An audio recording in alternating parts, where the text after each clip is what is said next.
« 1978. La guerre froide semble éternelle. Après les espoirs de paix des années 60, la rivalité indépassable de l'Occident et de l'Union soviétique semble à présent vouée à transformer peu à peu chaque arpent de la planète en nouvelle zone d'affrontement. Depuis 1974, qui a vu coup sur coup l'effondrement du régime colonial portugais et celui de l'Empire éthiopien, c'est l'Afrique, le nouveau champ de bataille. L'Union soviétique, appuyée sur son allié cubain et sa flotte flambant neuve, semble en mesure de dicter un nouveau partage du continent noir en sa faveur. Très vite, Russes et Cubains s'imposent en effet en Angola, au Mozambique, en Éthiopie, à Madagascar. Ils avancent encore prudemment quelques pions en Afrique occidentale et par Libyens interposés au Tchad. Au printemps 1978, ils font mouvement vers le ventre mou du dispositif occidental, le Zaïre du maréchal président Mobutu Sese Seko. En quelques heures, la France de Valéry Giscard d'Estaing mettra au point une riposte foudroyante. Le 2e régiment étranger de parachutistes saute sur la cité minière zaïroise de Kolwezi, libère des otages français et belges et, sans avoir rencontré de résistance sérieuse, parvient à repousser les forces angolaises et leurs alliés locaux, les gendarmes katangais, de l'autre côté de la frontière, d'où ils étaient venus. Pour la première fois, l'expansion soviétique en Afrique marque un coup d'arrêt. C'est une victoire incontestable pour la France, qui devient le protecteur attitré du Zaïre et qui sauve ainsi, in extremis, le régime du maréchal Mobutu.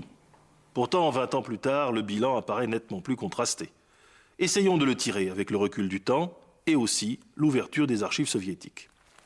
Pourquoi tout d'abord les soviétiques ont-ils voulu étendre la guerre froide en Afrique? En premier lieu parce que l'Union soviétique a subi peu auparavant une défaite stratégique dont elle s'est mal remise.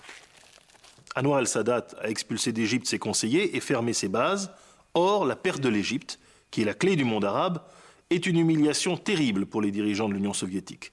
C'est pourquoi ils cherchent dès lors leur revanche sur tous les terrains possibles. Et justement, en Afrique noire, de nouvelles opportunités se présentent avec la chute simultanée en 1974 des empires portugais et éthiopiens.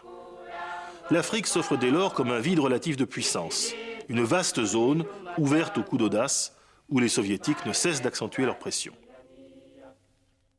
Enfin, deux forces étroitement alliées influencent la direction soviétique en faveur d'une politique sans cesse plus active en Afrique.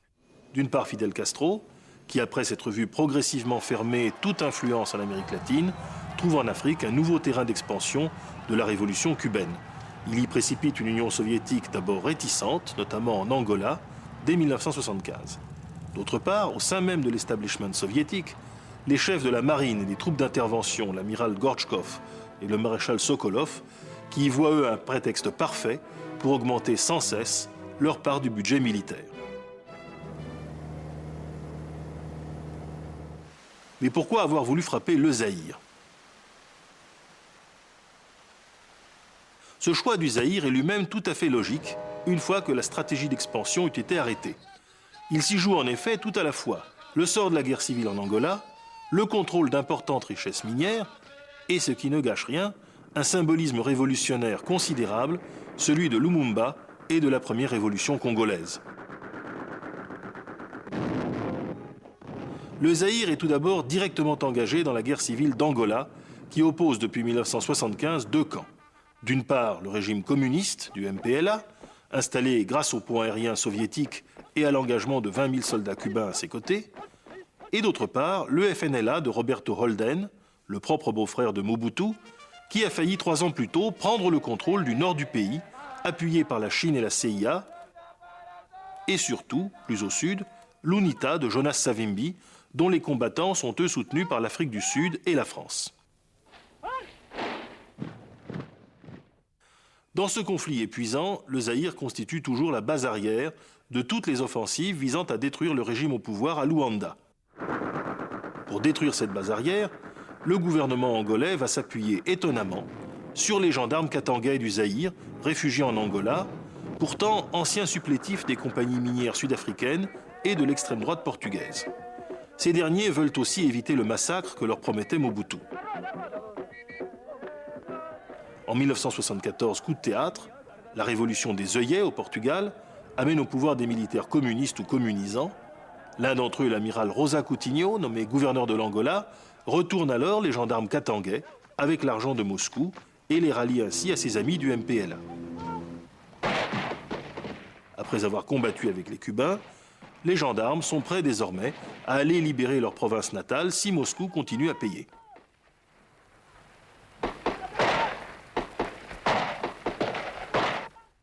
L'appât des richesses minières colossales du Zaïre n'est pas non plus négligeable.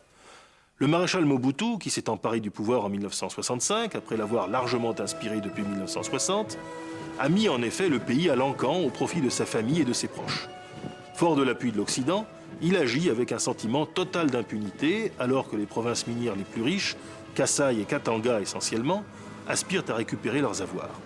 Si Mobutu perd le contrôle de ces deux régions clés, son pouvoir, privé de ses ressources les plus importantes, tombera à l'évidence comme un fruit mûr.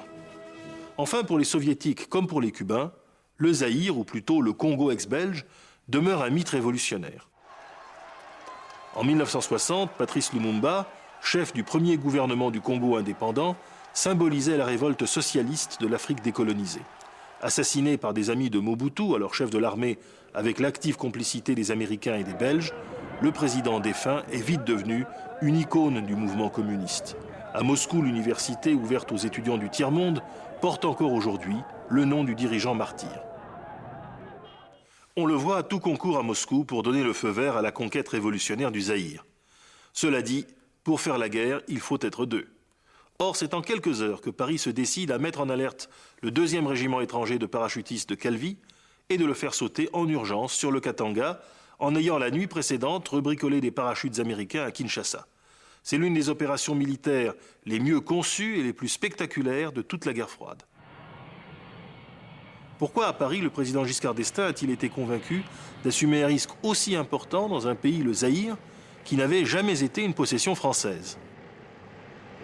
La France n'a cessé depuis 1960 de considérer l'ancien Congo belge tout à la fois avec fascination et inquiétude. Ce n'est certes pas une ancienne possession française, mais la France ne peut se permettre que le plus grand pays francophone d'Afrique tombe indirectement aux mains de l'Union soviétique. Le risque de la contagion serait alors trop fort pour plusieurs pays tout proches. C'est la raison pour laquelle, dès 1960, le général de Gaulle s'était engagé d'emblée contre le communisme de Lumumba. Il n'appréciait guère pour autant Mobutu, qu'il tenait pour un agent américain sans envergure, mais peu à peu, Jacques Foccart, son conseiller aux affaires africaines, le convaincra, ainsi que son successeur Georges Pompidou, d'appuyer, faute de mieux, le régime existant le plus stable. Giscard d'Estaing, comme plus tard Mitterrand et Chirac, hérite de cette politique qui vaut à la France d'exercer une influence croissante en Afrique centrale. Mais surtout, le président français s'inquiète fort de cette montée en puissance, apparemment inexorable, des Soviétiques en Afrique. La France se heurte déjà à eux au Tchad, à Djibouti, au Bénin, au Congo-Brazzaville, à Madagascar. Ne pas résister à ce nouveau coup de force serait peut-être le signal de la décomposition dans toute l'Afrique francophone. Or, les autres pays occidentaux ne sont guère en mesure d'intervenir. La Belgique n'a cessé de se détacher sur le plan politique de son ancienne possession depuis 1960. Quant à l'Amérique de Jimmy Carter, elle se débat encore dans les convulsions de l'après-Watergate et de l'après-Vietnam. Toujours accusée de tiédeur dans la confrontation avec Moscou, la France pourra enfin, en choisissant une riposte vigoureuse, gagner un prestige considérable dans toute l'Europe. La France doit donc agir seule, vite et fort. Giscard joue et gagne en assumant de grands risques opérationnels et politiques. À bien des égards, sa victoire à Kolwezi apparaît comme le moment le plus haut de sa présidence. Pourtant, les conséquences pour la France seront plus complexes. Quelles sont-elles ? Dans l'immédiat, tout va bien. Les gendarmes katangais se replient d'où ils sont venus. Dès l'année suivante, Mobutu négocie avec les dirigeants de l'Angola un pacte de non-agression. Les gendarmes sont dissous à Luanda, tandis qu'à Kinshasa, le Zaïre cesse tout soutien militaire à Roberto Holden, dont le FNLA est mis en sommeil. Plus personne ne se risquera plus, jusqu'en 1996, à attenter aux frontières du Zaïre, où la France renforce considérablement sa position. Pourtant, ce mirage zaïrois a sans doute nui à la cohérence de la politique africaine de la France. Il a solidarisé les présidents successifs, Giscard d'Estaing, Mitterrand et Chirac, avec un régime corrompu jusqu'à l'absurde, amenant la négligence d'États beaucoup plus fondamentaux en Afrique. Ainsi engagée, la France est même allée jusqu'à défendre la sécurité du Zaïre de plus en plus loin, au Rwanda notamment, sans y avoir les moyens d'influencer véritablement le cours des choses. À terme, ce seront les catastrophes des années 90 qui ébranleront par contre-coup toute l'Afrique francophone qu'on prétendait ainsi préserver. Dès lors, aujourd'hui, la faillite de Mobutu apparaît, injustement il est vrai, comme la faillite de toute la politique africaine de la France. L'injustice est en effet double. D'une part, la France n'a jamais soutenu durablement, dans sa zone d'influence traditionnelle, un régime aussi loin de toute norme. D'autre part, depuis le début des années 80, Français et Américains n'ont cessé d'imposer à Mobutu des coexistences successives avec les chefs de l'opposition, dans le but sans cesse démenti de démocratiser le pays. Kabila ne donne pas l'impression d'avoir amélioré, si peu que ce soit, l'état de la démocratie dans son malheureux pays. Il n'empêche, les fruits de Kolwezi ont, en ces temps de restauration des idées de Patrice Lumumba à Kinshasa, une saveur bien amère pour la France. Sauver Mobutu était-ce bien à terme sauver le rôle de la France en Afrique ?